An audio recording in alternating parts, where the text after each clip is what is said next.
Good morning બાળકો, કેમ છો? આજે આપણે પાર્ટ 6ની એક્સરસાઇઝ કરીશું. જો અહીંયા બોક્સમાં આપેલા શબ્દોનો ઉપયોગ કરી પ્રાણીઓ અને પક્ષીઓના નામ લખો અને તેમના અવાજના શબ્દો સાથે જોડો. આપણને અહીંયા એક્ઝામ્પલ આપેલો છે. પહેલું ચિત્ર શાનું છે? તો હાથીનું, એલિફન્ટ. તો એન એલિફન્ટ.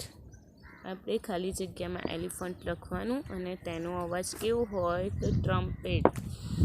તો તેને તેની સાથે જોડવાનું. એ અહીંયા જોડેલું છે. હવે અહીંયા હોર્સ આપેલો છે. ઉપરથી હોર્સનો સ્પેલિંગ શોધી નીચે લખવાનું અને હોર્સના અવાજને શું કહેવાય? તો નેઈ. એની જોડે જોડવાનું આ રીતે. પછી નીચે શું આપેલું છે? તો ગાય છે. ગાયને શું કહેવાય? કાવ.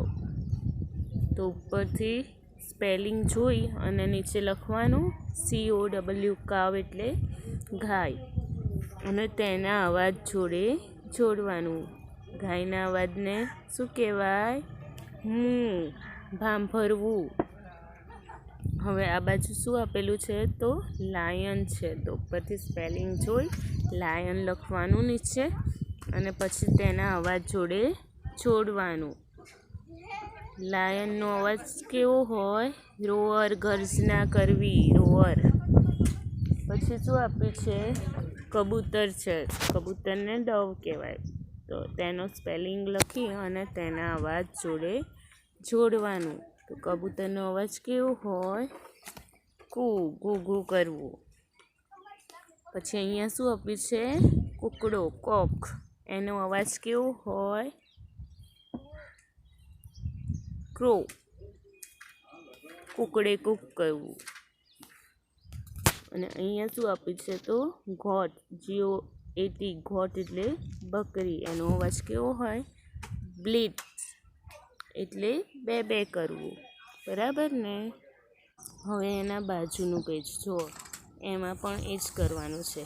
નીચે નામ લખવાના છે અને એના અવાજ જોડે જોડવાનું છે.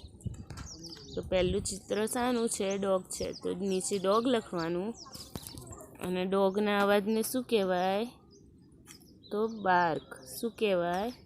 બાર્ક. પછી નીચે શું આપ્યું છે? એના નીચે શીપ છે.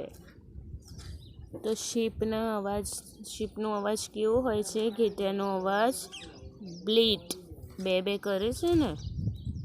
પછી પીગ. ડુક્કરના અવાજને શું કહેવાય? ગ્રન્ટ. ક્રો છે. પછી એના પછી ક્રો એટલે કાગડો. કાગડાના અવાજને શું કહેવાય? કોસ, કાક કરવું. પછી અહીં કેટ આપી છે. કેટના અવાજને શું કહેવાય? તો મ્યાઉ કરવું. એના નીચે શું છે? ડોંકી છે, ગધેડો. નીચે ડોંકી લખવાનું અને એના અવાજને શું કહેવાય? ડોંકીના અવાજને શું કહેવાય? તો બ્રે. પછી એના નીચે ડક આપ્યું છે. ડકના અવાજને શું કહેવાય? તો ક્વેક કરે છે ને બતક. એના નીચે હેન આપી છે. હેન ક્લક કરે. શું કરે? ક્લક કરે ને મરઘી. નીચે હેન લખવાનું. નીચે ખાલી જગ્યામાં